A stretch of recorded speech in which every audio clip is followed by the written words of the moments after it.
Irmãos, na verdade eu vou passar rapidamente.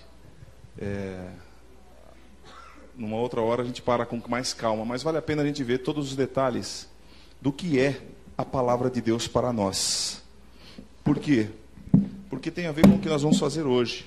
Acho que eu pus no lugar errado. Isso. Tá bom. Isso.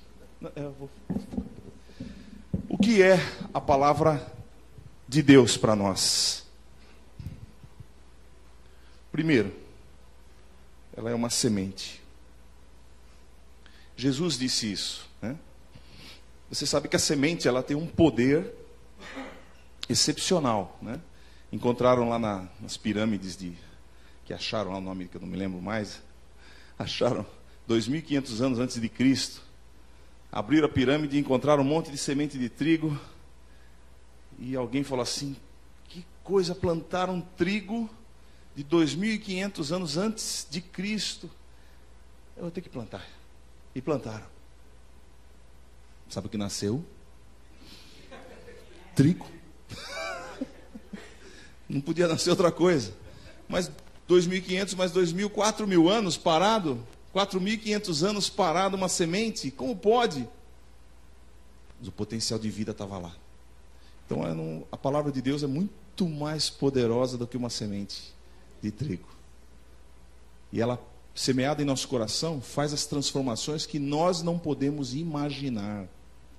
E o Senhor garante isso. Então, quando Jesus foi contar a parábola do semeador, ele contou e falou: olha, aquela que caiu na beira do caminho, caiu outra entre as pedras, caiu outra entre espinhos, mas que caiu em boa terra, vai dar fruto. A semente, pois, é a palavra de Deus. E essa palavra tem sido semeada em nosso coração. Alguma coisa nova tem que acontecer. Mas a semente não é só a palavra não é só uma semente. A palavra também é uma espada. Então está escrito em Efésios 6,17: tomai também o capacete da salvação e a espada do Espírito, que é a palavra de Deus. A palavra de Deus é a espada do Espírito Santo. Portanto, ela não pode ter ela não pode ser corroída, não pode ser para nós corrosiva, não pode enferrujar. A palavra de Deus é de 2 gumes, inclusive, olha lá, porque a palavra de Deus é viva e eficaz, mais penetrante do que qualquer espada alguma de 2 gumes. Penetra até a divisão da alma e do espírito, coisa que nós não sabemos onde é. Mas a palavra vai até lá. Das juntas e medulas, é apta para discernir os pensamentos e intenções do coração. Então é a palavra de Deus que vai diretamente em lugares onde nenhum terapeuta pode chegar, nenhuma filosofia, nenhuma ideologia pode chegar, mas a palavra de Deus vai. E ela esclarece, ela ilumina e mostra. Aí cabe a nós tomarmos as decisões. Mas ela tem esse poder. Então a palavra de Deus é uma espada também. Mas não é só isso. A palavra de Deus é mais. Próximo. Ela é uma lâmpada. Salmo 119, 105, vários outros textos, só peguei um. Lâmpada para os meus pés é a tua palavra, e luz para o meu caminho. Isso quer dizer o quê? Que nós vivemos em lugares escuros, irmãos. Esse mundo é um mundo de trevas. Se nós não tivermos a palavra para iluminar os nossos passos não serão seguros. Nós andaremos em lugares tenebrosos. O pastor Paulo, que sempre conta a história, que ele foi viajar, fazer uma viagem para o interior, e entrou em umas estradas que eram muita curva, a estrada era pequena, e desceu a neblina e ninguém mais enxergava nada. Então todo mundo foi seguindo o primeiro. De repente todo mundo parou, ele estava assim entre um dos primeiros assim, e parou, não ia nem para frente nem para trás. O que aconteceu? Aí ele saiu do carro, viu os outros saindo também. Aí o primeiro estava assim olhando, estava na beira de um barranco, um precipício enorme. O primeiro parou ali, ficou olhando, e os outros atrás. Ainda bem que você parou, né? Porque senão ia um por um atrás ali, está seguindo. Tem uma descida. Irmãos, se não houver luz, nossa vida corre perigo.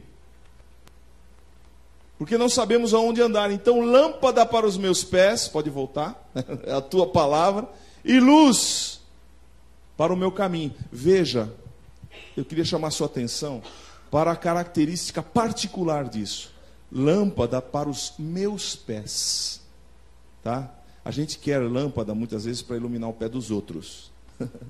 Mas em primeiro lugar tem que ser para você. Você precisa saber onde você está pisando. Lâmpada para os meus pés é a tua palavra e luz para o meu caminho. Então eu vou olhar e vou enxergar aonde eu devo ir, que direção eu devo tomar, suficiente para poder decidir a minha vida. Se eu tomar a palavra indevidamente e ela não for luz para mim, como eu vou andar?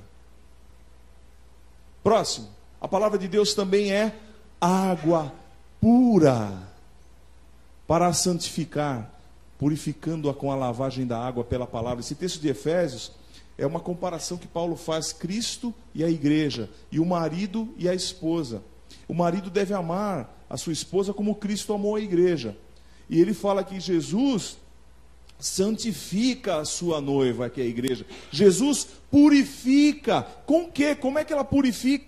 Como que a igreja é purificada? Quando ela é lavada pela água da palavra, pela palavra. Se não houver palavra na igreja, a igreja não é purificada, não é santificada. Isso significa que ela permanecerá suja, com as suas imundícias. Não é isso que Jesus quer para a sua igreja. Jesus quer nos purificar, Jesus quer nos santificar, e tem que ser debaixo da lavagem da água pura da palavra, irmãos. Não há outro caminho. A palavra de Deus nos enche. Pela palavra de Deus eu reconheço o poder do sangue de Cristo que me purifica de todo o pecado. Pela palavra de Deus eu reconheço todas as outras verdades do Senhor para mim.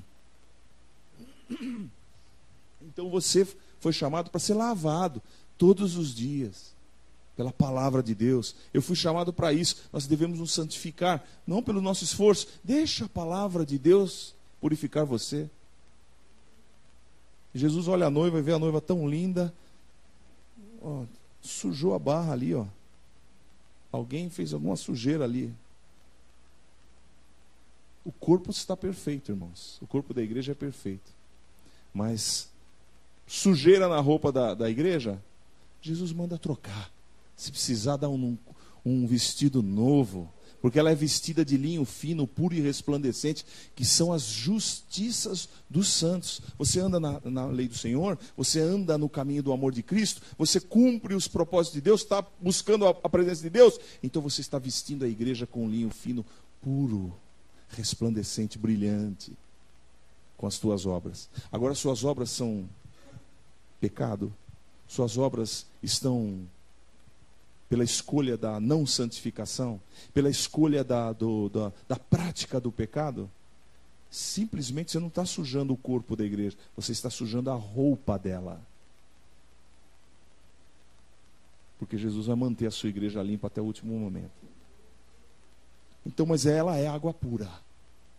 Eu não posso desprezar a água pura. Uma das maiores sedes que eu passei, meus irmãos, foi na Praia Dura de Ubatuba. Não, por incrível que pareça, não foi no Piauí. Nós saímos cedo com um grupo, fizemos um retiro, saímos cedo, brincamos, de repente, quem trouxe água? Ninguém. Aí bateu aquela, justamente porque não tinha água, piorou, né? Aí secou a garganta. Aí eu falei, meu Deus, o que eu vou fazer? Eu vou até a estrada. Onde tem água aqui? Aí alguém falou, ó, lá na outra ponta depois do rio, tem uma fonte de água ali, que o pessoal bebe água purinha. Vamos lá então. Eu estou com você também, vamos lá. E foram devagar, eu querendo chegar. Tinha um irmão que era deficiente, não tinha, as pernas estavam com, ele tinha deficiência nas pernas, então para andar na areia tinha mais dificuldade ainda. Nós fomos levando ele. Quando chegou lá, tinha um riozinho para atravessar. Não sei se é assim ainda hoje, faz anos lá. Aí tinha um riozinho para atravessar, falei, meu Deus, como é que eu vou carregar? Eu e o meu irmão, aí chamei, ó, ajuda aqui. Aí chegou uma hora que ele já não tinha pé, então a gente estava carregando ele, a água vinha por aqui, no meio do riozinho. Falei, Jesus, se eu cair aqui, deu um desespero, com sede e desesperado. Aí passamos o rio, chegamos do outro lado com o irmão, aí falou, ó, tá vendo aquelas pedras ali? Água. Ah lá. Meu Deus do céu, como eu bebi aquela água, nunca mais esqueci. Ah, que delícia beber água quando você está com sede. Água geladinha, água pura. Irmãos, estou até com sede agora. Vamos. Próximo, palavra de Deus é água pura. Ela também é um escudo. É o que diz lá, Provérbios 35. Toda a palavra de Deus é pura. Escudo é para os que confiam nele. Ela é proteção. Você confia na palavra do Senhor? Confia no Senhor? Ela te protege, ela te resguarda. Não confia na palavra, não aceita a palavra, você está sem proteção. Cuidado. Porque é uma palavra, é um escudo. Nos protege. E Paulo fala que são as setas inflamadas do maligno, que são lançadas contra nós, irmãos. E é o que segura, lá como Paulo fala, o escudo da fé. A fé vem pelo ouvir da palavra de Deus. Escudo é para os que confiam nele. Sua proteção. Você resguarda. Você vê de longe uma seta inflamada vindo, querendo acabar com você. Você põe o escudo na frente, segura. Não é à toa, essas figuras existem na palavra de Deus. O que mais a palavra de Deus é? É fogo. Deus falou para Jeremias: portanto, assim diz o Senhor dos exércitos. Porque falaram essas palavras? Isto é, o povo recusou a mensagem de Deus. Então Deus falou assim: farei com que as minhas palavras em sua boca sejam fogo. E este povo seja a lenha que o fogo consome. Aleluia! Fogo tem a ver com purificação, irmãos. Aqui no caso é aquilo que tiver que ser queimado, vai ser queimado. Aliás, em 1 Coríntios 3 diz que quando nós fizermos obras para Deus, e aquelas obras for madeira, feno, palha, não vai suportar o fogo. Mas aquela obra que você fizer, que será de ouro, prata e pedras preciosas, vão suportar o fogo e vão durar para a eternidade como honras e glórias ao Senhor. Então, a palavra de Deus é fogo. É fogo para a nossa vida. Quer pureza de Deus? Permita que a palavra de Deus invada a tua alma, o teu coração. Você vai ser purificado, com certeza. João Batista falou: olha, o que vem depois de mim, eu não sou digno nem de desatar as sandálias do pé dele. Eu batizo vocês com água, mas aquele que vem após mim batizará com o Espírito Santo e com fogo. Nós queremos isso. Queremos fogo sobre nós. Mais que isso, a palavra de Deus é fogo, mas ela é também um martelo. Olha só que texto, hein? Jeremias 23, 29. Não é a minha palavra como fogo, ele está falando para Jeremias, depois acrescenta, pergunta o Senhor, e como um martelo que despedaça a rocha? Porque Jesus falou assim, ó, que no coração muitas vezes nós carregamos pedras. Os problemas, dificuldades da vida, que quando a gente recebe a palavra que é a semente de Deus, ela começa a nascer, mas tendo muita rocha, muita pedra, não consegue criar raiz, aí a semente morre, ou não dá fruto com perseverança. Jesus está dizendo o seguinte: existem pedras no nosso coração, existem pedras em nossa vida, e para limpar essas pedras, irmãos, precisamos de um martelo, precisamos de uma marreta bem forte, para tirar esses pedregulhos da terra do nosso coração.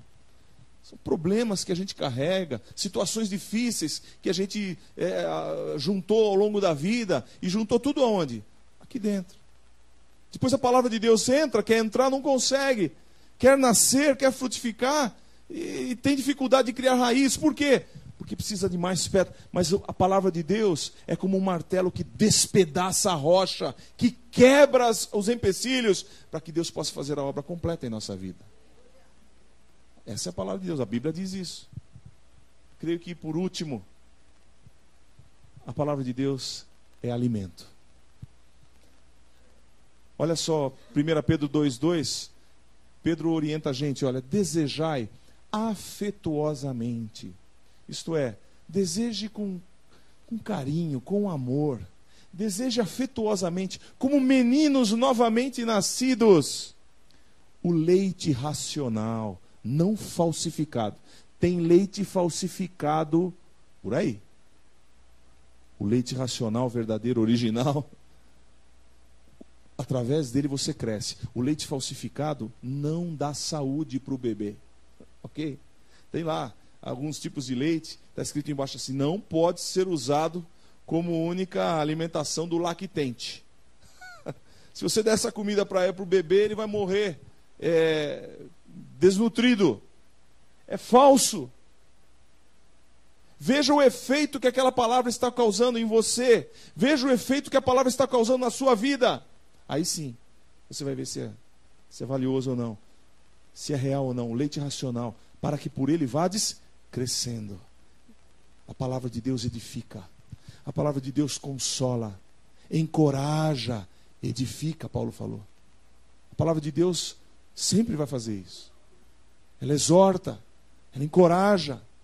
Ela edifica você, faz você melhorar, faz você crescer, te encoraja para as coisas boas da vida. A palavra de Deus sempre vai te jogar para frente, para Deus. Agora, uma palavra que te bota para o fundo, uma palavra que te destrói. Ainda quando Deus usa o martelo para destruir a penha do nosso coração, a rocha do nosso coração, que quer impedir, até assim Ele é cuidadoso. Porque Ele acerta só na rocha. A gente não, né? A gente quer acertar, acerta a cabeça, os dedos, vai tudo junto. Jesus é preciso, irmãos. Se Ele tem que tratar uma coisa na sua vida, Ele vai tratar aquela coisa. Ele disse para aquela mulher que estava destruída na frente dele, foi pega em flagrante adultério, foi pega e foi trazida para ser apedrejada. E Jesus a livrou. Cadê os teus acusadores? Ninguém te condenou? Não. Então vai. Eu também não te condeno. Vai e não peques mais. Jesus foi direto, cirurgicamente no ponto certo. Ele é cuidadoso para fazer isso. Por isso que Ele não destrói a gente. Em Isaías está escrito assim que ele não pisará a cana trilhada, não apagará o pavio que fumega. O pavio que perdeu o azeite, está saindo fumaça. A mulher, a última coisa que queria naqueles tempos era ter uma casa cheia de fumaça, um cheiro de queimado. Ela jogava fora. Jesus, não, Ele põe azeite de novo, faz aquele paviozinho pegar fogo de novo. Ele é cuidadoso, cirúrgico, se você quiser ser tratado por Ele. Então, mas Ele é palavra. A palavra de Deus é leite racional, cuidadosamente dosada para nós, no nosso tempo. Olha a palavra ali de Salmo 119. Oh, quão doces são as tuas palavras ao meu paladar, mais doces do que o mel à minha boca.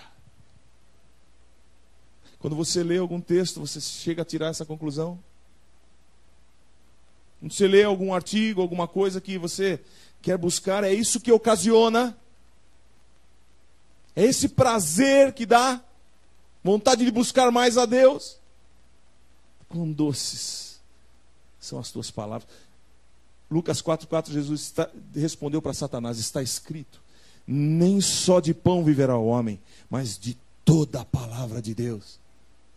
Uma comparação com algo que se alimenta, que vai entrar na sua vida. E vários outros textos existem na palavra dizendo que Ele é o alimento. E por que disse isso? Porque hoje nós vamos nos alimentar da palavra de Deus.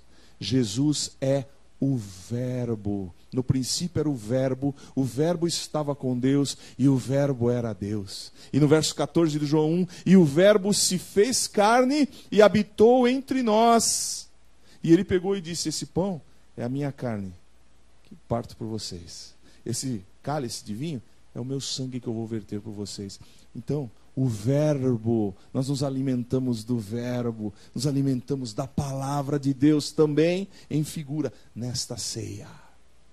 E aqueles que se batizaram vão participar. Aleluia. Então você faz parte disso e nós nos alegramos com isso. Queria chamar os diáconos aqui à frente.